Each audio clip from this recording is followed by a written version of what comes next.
La compagnie aérienne Air Côte d'Ivoire a réceptionné jeudi après-midi à l'aéroport Félix Houphouët-Boigny d'Abidjan un nouvel avion. Il s'agit d'un Airbus A320neo en provenance de Toulouse. L'Afrique passe la barre des 100 000 morts de la Covid-19. Le pays le plus touché est l'Afrique du Sud qui totalise plus de 48 000 décès dus à la pandémie. Bonsoir, vous suivez le 19h sur RTI2. Le village d'Akwedo a un nouveau chef, Aguédé Akouman Mak, de la génération Doubo, catégorie Agban, a passé le flambeau à Gbangwissé Germain de la génération Tchagba, catégorie Agban. La génération Tchagba a désormais en charge la gestion des affaires du village pendant les 15 prochaines années. Cette passation pacifique s'est déroulée dans le village d'Akwedo en présence des autorités administratives et coutumières. Nous y reviendrons tout à l'heure.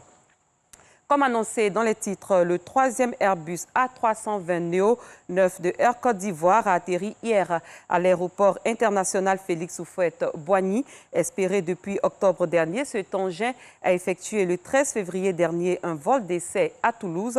Les A320 d'Air Côte d'Ivoire peuvent accueillir 12 passagers en classe affaires et 138 en économie. On en parle avec Alassane Drabo. Sur le tarmac de l'aéroport Félix Houphouët-Boigny d'Abidjan ce jeudi, un nouvel avion arborant fièrement les couleurs nationales. Il s'agit de l'Airbus A320neo, le nouveau joyau de la compagnie Air Côte d'Ivoire. Cet avion de 150 sièges remplacera l'une des machines A319 en location et complétera à 7 le nombre d'avions acquis par Air Côte d'Ivoire. Il vient redynamiser la flotte de la compagnie durement impactée par le coronavirus. Sur le plan commercial, avec ces avions neufs, Air Côte d'Ivoire envisageait de se différencier de la compétition avec des installations de nouvelles technologies et le Wi-Fi, le GSM, qui permettrait aux passagers de connaître donc une expérience de voyage unique. Aussi, sur le plan économique, il faut savoir que cette machine dispose d'une motorisation nouvelle qui permettra de faire une économie d'environ 15%, voire plus de carburant et de réduire les coûts de maintenance. Né après la faillite d'Air Ivoire en 2011, Air Côte d'Ivoire, détenu à 58% par l'État ivoirien, transporte un passager sur 2 en Afrique de l'Ouest. L'acquisition de l'Airbus A320neo emplit de joie les membres du gouvernement. Ce jeudi 18 février 2021 restera gravé dans les annales du transport aérien avec la réception de ce tout premier Airbus A320neo. Un bel oiseau que nous avons devant nous, qui volera loin, qui portera loin l'image de la Côte d'Ivoire. Je voudrais donc souhaiter à l'ensemble du personnel de Air Côte d'Ivoire bon vent avec ce nouvel appareil et prier pour que très vite nous sortions de la situation actuelle de la pandémie de la Covid et me réjouir par avance de ce que la compagnie continuera de voler de plus belle. 40% des passagers qui voyagent à partir de l'aéroport international Félix Houphouët-Boigny d'Abidjan le font à partir d'un avion Air Côte d'Ivoire. La compagnie, dont le chiffre d'affaires est passé de 45,7 milliards de francs CFA en 2019 à 96 milliards en 2020, en raison des restrictions d'entrée et de sortie aux frontières des différents pays depuis l'avènement de la Covid-19, tentera de capter davantage de parts de marché avec l'Airbus A320neo. Rendons-nous à présent à Akwedo qui a un nouveau chef. Il se nomme Gbangwissé Germain. Il est de la génération Tchagba, catégorie Agban. Clément Boko. Comme il est de coutume dans la tradition Achan, tous les 15 ans, l'on assiste à une passation de pouvoir d'une génération à une autre. Devant les autorités administratives, le chef sortant, issu de la génération Doubo, rend officiellement ses attributs de chef de village au doyen d'âge, qui va par la suite le confier à la génération Tchagba. Cette génération a désormais la gestion des affaires du village pour les 15 années à venir. Parmi cette génération, Germain Gbangwissé, chirurgien dentiste, marié et père de 4 enfants, est le nouveau chef du village d'Akwedo. Il est de la catégorie Tchagba Agban. Après les formalités de passation, Le chef sortant prodigue quelques conseils à ses cadets. Une génération s'en va et une génération arrive. Donc, je suis satisfait de cette cérémonie parce que, pour moi, j'ai accompli mon devoir. Malgré les difficultés, les embûches de toutes parts, je souhaite bon vent à nos petits frères, les Tchagba, qui arrivent au pouvoir. Ils viennent au pouvoir pour servir le village. Ce n'est pas pour se servir, hein, pour que le village même puisse te remercier au moment venu. Aussitôt investi, le nouveau chef annonce ses chantiers. En termes de développement, Akodo va abriter le plus grand parc urbain d'Afrique de l'Ouest. C'est déjà une chance qu'on a. Et nous allons doter aussi nos villages d'un marché moderne, d'un lycée. Et vous avez constaté vous-même qu'il y a des travaux de bitumage en cours dans le village. Et nous avons pensé aussi à l'insertion de nos jeunes, la jeunesse. Le village d'Akwedo est situé dans la commune de Cocody et fait frontière avec la commune de Bingerville. Un mot de culture à présent. L'Institut français d'Abidjan a accueilli les panthères de Liabo du département de Zoukoubeu. La troupe a présenté le Boliazor, un spectacle riche en couleurs, et c'est ce que nous explique Joël Gossi.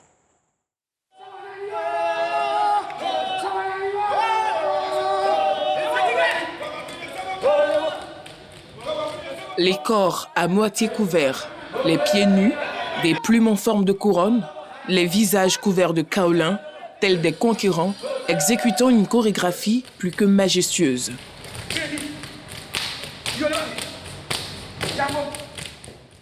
Boliazor, danse traditionnelle originaire de Zoukoubeu, dans l'ouest du pays, débarque à l'Institut français d'Abidjan. Les panthères de Liabo, nom donné aux danseurs du Boliazor, nous ont offert un spectacle de danse guerrière des peuples Niabois, Wobé, Yakuba et Toura. Sont autorisés à la pratiquer des initiés qui passent près de 4 mois dans la forêt sacrée. Un spectacle riche en couleurs proposé par le Club des Amis de la Culture. Il y a encore du chemin à faire parce que moi je vise carrément l'international et donc je suis très satisfaite de la prestation du groupe. Ça c'est une richesse pour les peuples qui disposent de cette danse-là. Dans le concept de danse du terroir, la danse du patrimoine culturel ivoirien. Notre rôle ici aussi, c'est de vivre les cultures. Gardiens de la culture niabois présents à ce spectacle ont apprécié l'initiative et l'honneur rendu à leur peuple. Voir mon village prester, c'est une immense joie pour moi. À travers cette programmation, que l'on fasse en sorte que cette danse franchisse les frontières de la Côte d'Ivoire. Les spectateurs, eux, n'ont pas boudé leur plaisir. J'ai trouvé ça hyper beau, ça m'a vraiment touchée. C'est mon premier spectacle à l'Institut français ce soir, donc aussi c'est toujours aussi incroyable. Je pense que je vais revenir régulièrement. J'ai trouvé ça vraiment très beau, c'était très émouvant et c'était très nouveau pour moi aussi. Ce groupe, je l'ai parrainé, j'en suis toujours le parrain et donc c'est toujours avec un bonheur renouvelé que je les revois. Le Club des Amis de la Culture entend promouvoir le Boliazor, la danse des hommes panthères, dans la sous-région et à l'international. Du sport à présent, avec cette bonne nouvelle, les éléphants basketteurs ont décroché leur qualification pour l'Afro-Basket 2021 à Kigali après la victoire 87-73 face à la Guinée ce vendredi à Yaoundé. Nous restons en sport football cette fois. Le candidat à la présidence de la CAF, Confédération africaine de football, Jacques Anouma, a présenté ce vendredi son projet de campagne. Cette rencontre avec la presse s'est tenue à l'auditorium du ministère des Affaires étrangères. Jacques Anouma veut donner plus d'autonomie financière et administrative à la maison du football africain, comme nous l'explique Salif Ouattara. S'il est élu président de la Confédération africaine de football au soir du 12 mars 2021, Jacques Anouma entend procéder à un audit complet de la CAF, faire l'état des lieux, aller à la recherche de nouveaux partenaires et sponsors.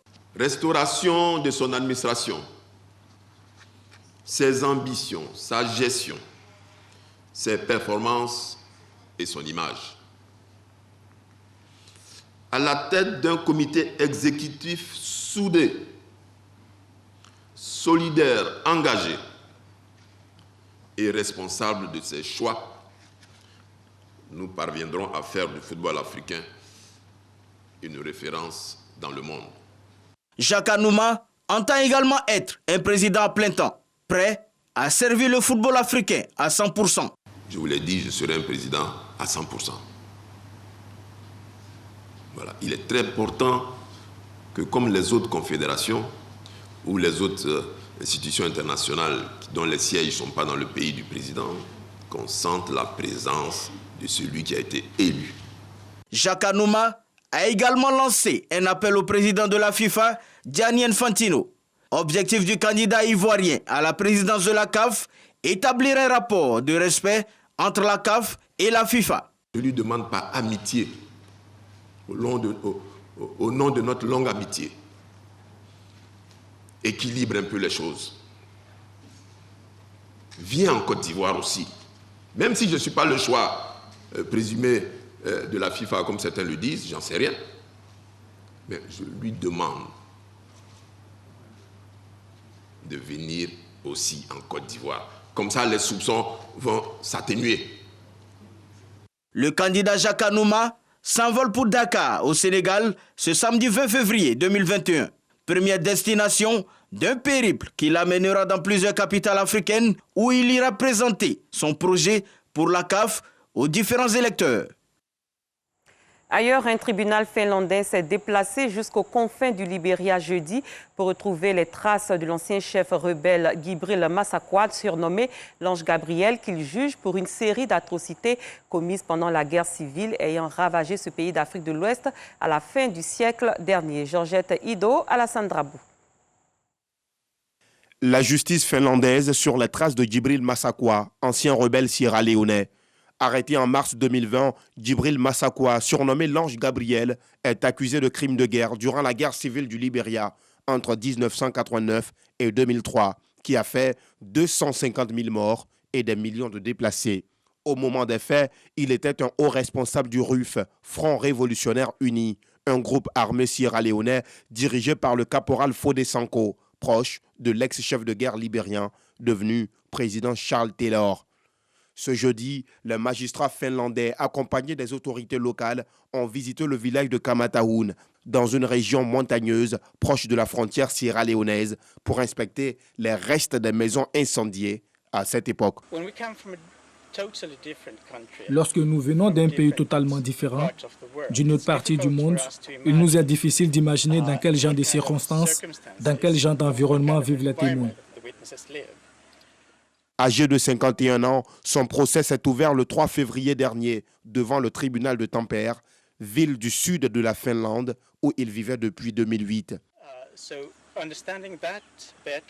Comprendre cela nous aide à mieux comprendre les témoins. Ainsi, les distances entre les lieux, voire les maisons, les lieux que les témoins ont mentionnés, ainsi tout se met en place et nous aide à mieux comprendre l'affaire.